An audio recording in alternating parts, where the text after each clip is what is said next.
don't even really have an agenda. I came back from Shasta a week ago, and like things were really crazy. I was hospitalized at the end of the whole experience in Kansas. Kind of lost my grip. Rode me around naked in public. The police came, took me to the hospital, shut me down a little bit. I hadn't slept in like weeks. It was just like one of those things. Got to that point. And then I got home. And all these things had happened, and all these experiences had then become embroiled in this whole, like, oh, Alison's unwell again. So, like, everything that happened to her doesn't even count because, like, blah, blah, blah. And the message from my community here was, like, you need to talk to somebody, blah, blah, blah. And I was like, well, if you're telling me I need to talk to somebody, then I'm going to call Julien and have him be the person I'm talking to, because I think he's going to understand more like what was going on than some therapist, of which I already am one. So like, why am I going to some other therapist? So yeah. And so then I thought I'd do that. And like last weekend, I was so excited you had half an hour availability, and I looked and I felt like I had all these things that I wanted to discuss and talk about. And then today I just had like a real off day, and I feel protective over my experiences. Like, I don't want to say, like, this happened, tell me what you think, because I want to get to the point where I'm, like, verifying my own things. But, like, basically what I feel happened was there was all this energy, different people, different things going on, like, everything felt like it was going really well. And then I feel like I just blew it all up, and, like, so many things disappeared. I mean, none of the Erics talk to me anymore. Like, they just don't. And I had a really intense conversation with Evan, and I don't think he's going to be talking to me for a while, you know? And so in the wreckage of all of this, like, what I have learned is that I put all this energy towards these men, and it would be more helpful if I had this energy for myself, you know, and like looked inward more, I guess. But it just feels like now I'm at this place where anything could happen and I could do anything. Like, I don't have a job, you know, I'm looking for all that stuff, and I'm not quite sure what are maybe some tangible, like, best things that I could do moving forward to just kind of like not continually visiting these better each time, that it'd be nice to like detour out of it a little. So you have the skills for internal analysis, both through just your spiritual practicing for yourself, as well as the therapy tools. And a lot of it has to do with talking it out, because talking is different than mind contemplation, because talking, when you have an honest space, it's kind of like the way that the mind registers that it's being heard, right? Yes. When you do it in your mind likes physical results, almost like recordings and things like this, a little bit more than just, I thought about that already. So talking it out is a process that you don't have to have anybody with you. Sometimes it's journaling. That's, you know, sometimes a physical evidence of validating what the mind is trying to say, as well as talking with somebody. So, and sometimes it doesn't matter who it is, as long as it's someone we trust, you know, that will listen, even if they don't have anything to say back. Just talking is actually really effective. You already know that. And, you know, there's not a whole lot to it. You just, you know, pick a subject of contention and speak your mind on the subject. You can even record yourself, you know, because you may look back on it from a different point of view, from a different mind, and have something else to say on it.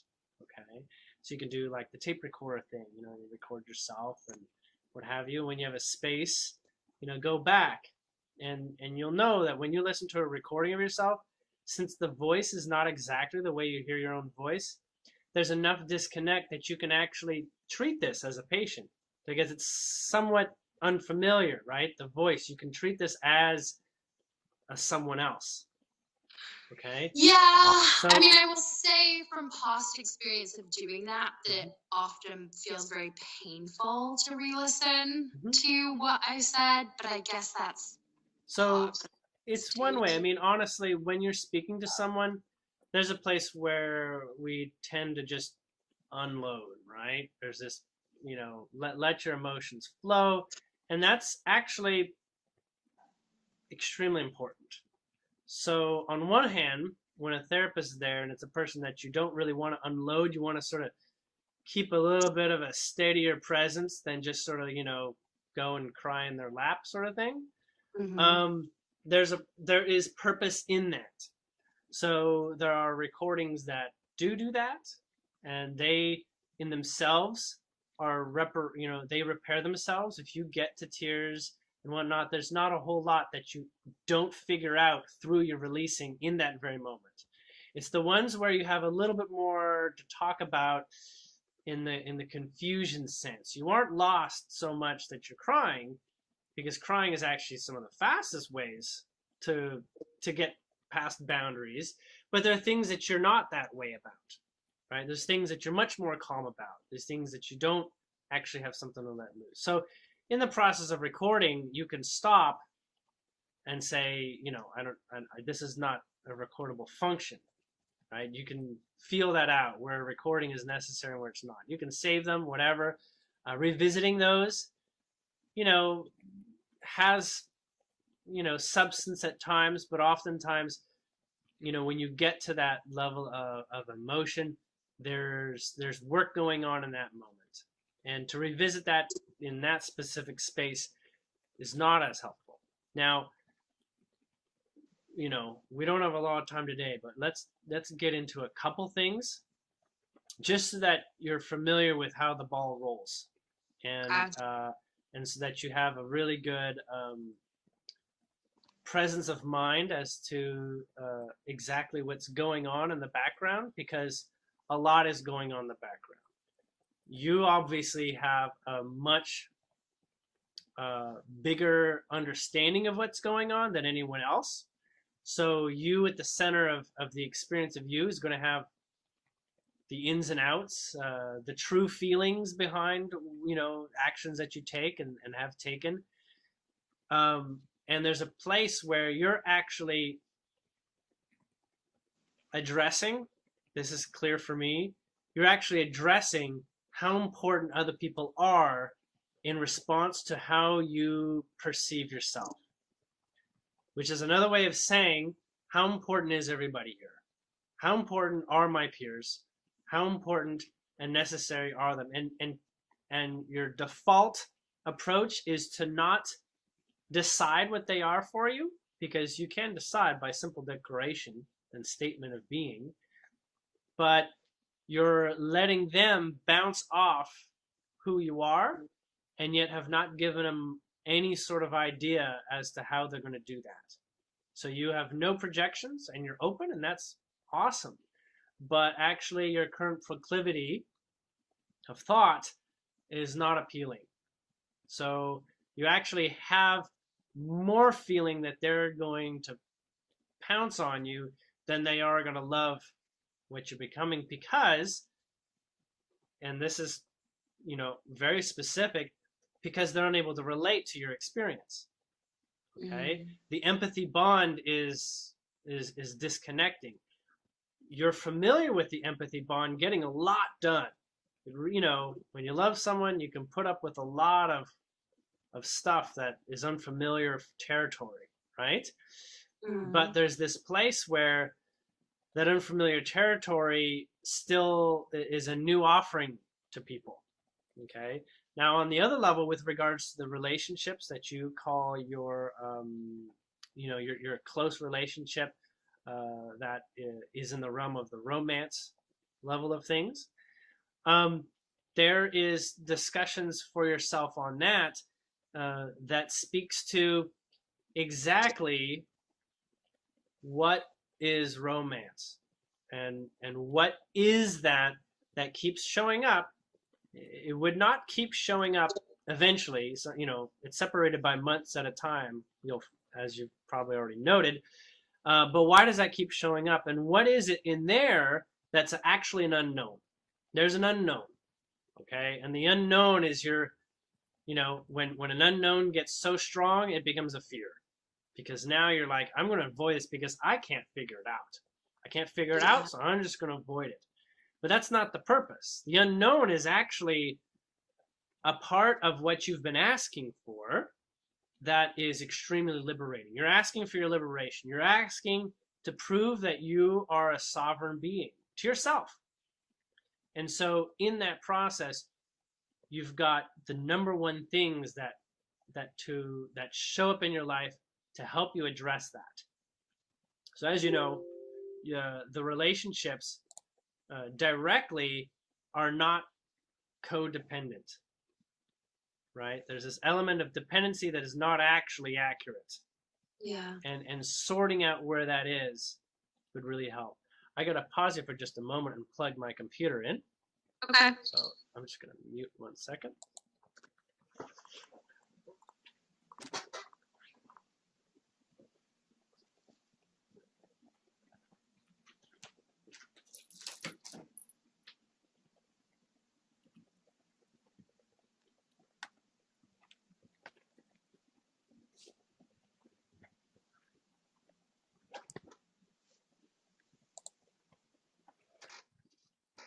So, not understanding why there is this type of relationship. It's not the romance that's confusing. That is, the excitement, that's all excellent. But you already know how to be excited. It's as if romance is a form of excitement in a way that you can look at it as an outward source. So there's like this circumstance of excitement, an opportunity of excitement. And relationships are often, between any two individuals, whether it's romantic or not, often holds lots of keys, lots of very, very personal truth to come through. It's as if everyone that we get close to is really telling us all about us in ways that we were not familiar with. Right? Okay. So there's a lot of data that's received, not firsthand, and we can say, hey, you're clearly talking about your stuff, right? I mean, you've got issues. This is why you don't want to have the relationship, or this is why you're pushing away.